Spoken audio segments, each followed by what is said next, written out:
All right, my name is Gene Heppard, and I am talking to you today from Phoenix College in Phoenix, Arizona. And our topic today is succeeding in college with a disability. Our goal today is to give you some takeaway skills so that any new student graduating from high school can be successful in a college setting with a disability. Today's date is October 28th, 2011. Okay, so we're going to talk about succeeding in college with a disability today. There are three main areas that you want to think about when you are a new student to the higher ed arena. The first is you want to plan early and plan ahead. You can do this a couple of different ways. I recommend that you meet with your Disability Resource Center or Disability Resources and Services area on the prospective campus that you'd like to attend. You can do this while you're still in high school. You can also do it after you graduate high school. But keep in mind that things are done very differently in K through 12 than they are done in higher ed. The first thing you want to take with you when you meet with a new DRC or DRS officer is your paperwork, your documentation, if you will. Make sure that it's current, it's up to date, and that it's organized. Now typically when you go to college, you need documentation as an adult. So in high school, at 16 and a half, you are tested or should be tested as an adult. That documentation is going to be your key to getting accommodations once you're in college.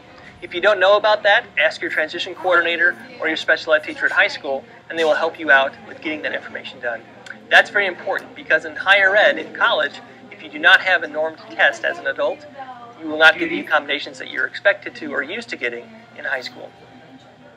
Second thing you want to do is you want to make an appointment with your DRC or DRS officer to fill out any paperwork. Now here at Phoenix College, we have a process that takes about 20 to 25 minutes for you to fill out paperwork. It's called a student information form.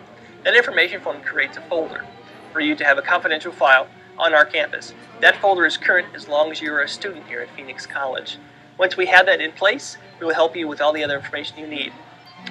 Copies of your documentation, helping you pick certain classes, how to be successful as a student in higher ed, orientations, and things like that. But it's very important that you make that contact and set up that appointment with your DRC or DRS officer. Once you've done that, you're going to fill out some paperwork for the college. The first thing you want to do is fill out a SIF. That's a student information form. That's typically done in the admissions and records office. You can do that in person, you can do it online, you can do it via fax, and I believe you can also do it over the telephone. But very important, you need to have that completed so you have what's called a student ID, so then you can get enrolled in classes. Once you've filled out the SIF, you then want to go and take your placement tests. Placement tests are not for a grade, or to see where you start in the classes you want to take here at the college. The three areas that you can take placement tests in are reading, writing, and mathematics. It's very important that you take those tests because you will not be able to enroll in any of those classes until you have a placement test score. Once you've taken the tests, you will then see an academic advisor. Now, an academic advisor is going to assist you in choosing your classes, helping you choose the right classes, seeing what pathway you're on, be it a certificate, be it a 2-year degree, be it a transfer degree. It's very important that you see an academic advisor so you know which classes you need to take for what reason. Once you've seen your academic advisor, you then want to start filling out your application for financial aid. Now, every person is unique, every person is an individual, so financial aid is not going to be the same for everybody. But keep in mind, filling out financial aid takes time. The college does not determine your financial aid application. That's done by the Department of Education. It takes time, usually 6 to 8 weeks to get it approved. I tell students all the time a little story about filling out your financial aid paperwork. Financial aid starts with an F, and so does the month of February. So if every February you fill out your financial aid paperwork, you will never be behind or not funded due to the time constraints of getting it approved from the Department of Education.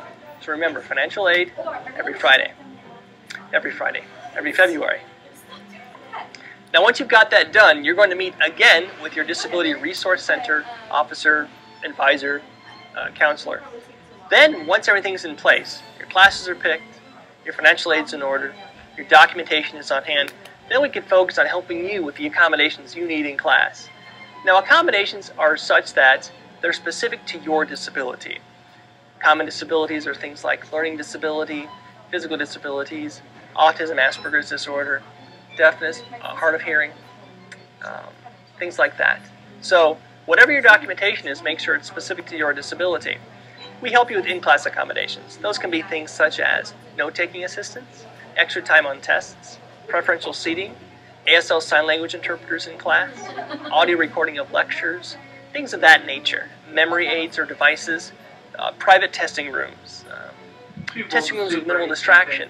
All of those things are components of getting accommodations in higher ed. But again, remember, you have to have documentation to support what accommodations you're requesting. Once we fill out the student information form and we know what your documentation is and what your disability is, we will then sit with you every semester and go over what classes you're taking and what accommodations you're going to utilize for that semester. Every semester you need to give us a copy of your schedule to your DRC or DRS office coordinator. Once we have that, we build the accommodations. You pick up the accommodations. They're in a paper form. I would sign them, or somebody in the office would sign them. You would sign them and take them to your instructor and have them sign them. Once you have a discussion with your instructor, talk about your needs and what you're going to be using that semester, you then bring the signed forms back to the DRC office, and then we put them in your file. Now keep in mind, schedules change, classes get canceled, classes get moved, so you want to make sure that you be aware of where your classes are the week before classes begin, and know that there are sometimes changes we have to make. Instructors' names get changed. Again, classroom locations get changed, classes get canceled. So the sooner you can give us your schedule, the better off we'll be to get you set up for that semester.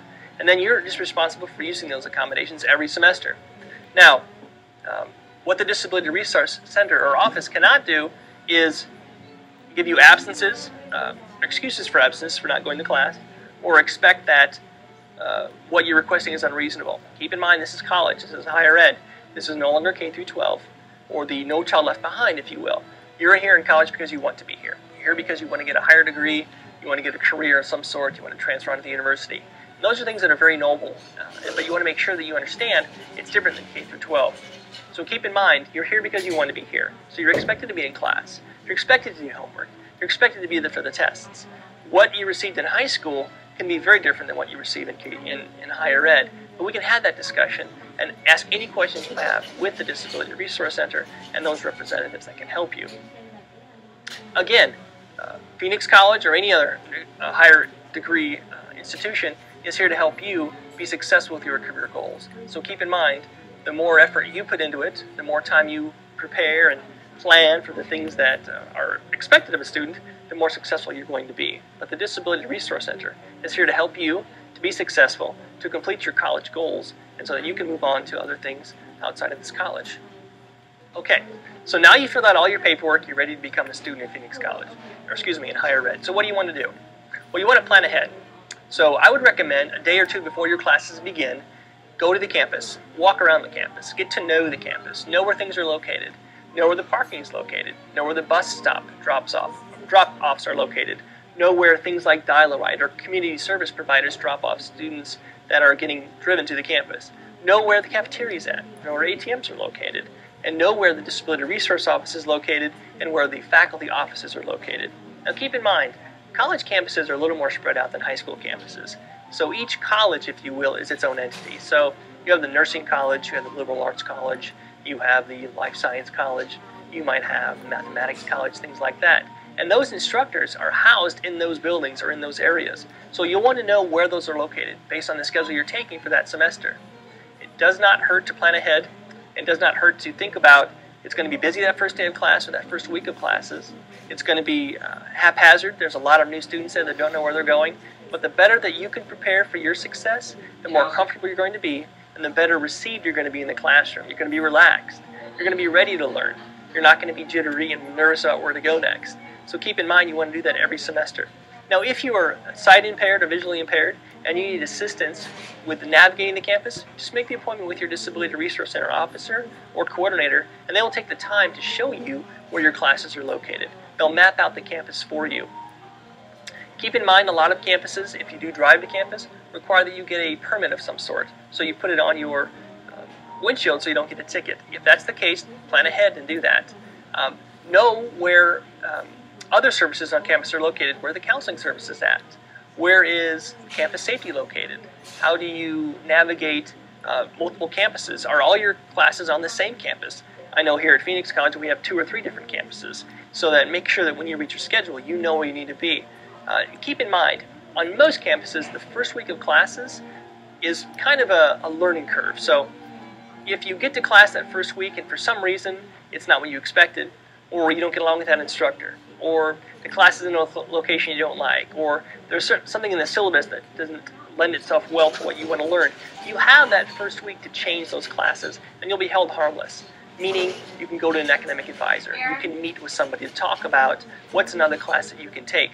If you do not change it that first week, you're going to be held liable to be in that class for the next 15 weeks. So keep in mind, you've got that first week to change your setup, to change your class schedule. After that, you're going to be in that class for the next 15 weeks. So plan ahead. Know that each schedule that you make is for 4 months, typically, fall and spring semesters. That's like a full-time job. If you're not a morning person, don't take morning classes. If you're not an evening person, don't take late evening classes. Build your schedule to where your strengths are. So if you know that you learn best in the hours of 10 to 2 every day, then try to pack your classes in those hours so that you're at your best to learn. Keep in mind, this is a long time. It's like a full-time job for the next 4 months.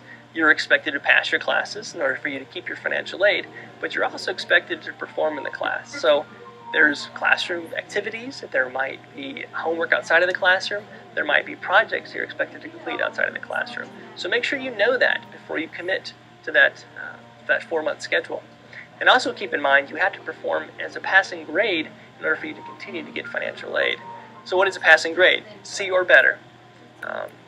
Make sure that you do get a C or better. If you're not, make sure you talk to your instructors, talk to the counselor. Somebody can help you to maybe build that grade up to get that to a passing grade. Because if you do not pass all your classes and you are requiring financial aid to pay for your classes, you will be held accountable for that. The last thing you want to do is fail out of classes due to not being able to receive any more financial aid. All right, some students who go to college also utilize community service to help them be successful in college. One of the biggest providers that you might have that you've utilized before is called vocational rehabilitation. Now, vocational rehabilitation will assist you in going to college as well as being successful. After college, their main focus or their main goal is gainful employment. So keep in mind, if you're going to Phoenix College or some other degree institution in higher ed, you want to work in tandem with that VR counselor. So what does the VR counselor need to know? Well, they need to know your class schedule. They need to know your financial aid status, whether or not you're getting the Pell Grant or receiving the Pell Grant, or student loans, or other scholarships. Because any monies that you get from financial aid that don't cover the cost of tuition, Voc Rehab can potentially help you with. They also need to know what you need assistance with regard to learning and being successful. That might include some type of software, adaptive technologies. Maybe it's a laptop computer. Maybe it's a LiveScribe pen. Maybe it's tutoring outside of the classroom. Maybe it's assistance with transportation. All of those things you want to discuss with your VR counselor. Now keep in mind, if you do this ahead of time and proactively, you're not going to be waiting for them while you're trying to be successful in class. So you always want to plan ahead. You want to plan ahead with any community service that you're using. Whatever's available to you, make sure you tap into it and use it to its full potential. Keep in mind, though, you also have to pass your classes for these services to continue. Here at Phoenix College, in our office, we work very closely with Voc Rehab counselors to assist those students to make sure that they are successful. We meet at least once a semester and see how the student's doing and how we can better assist them if they're not doing too well in their classes. But keep in mind, you, the student, as an adult,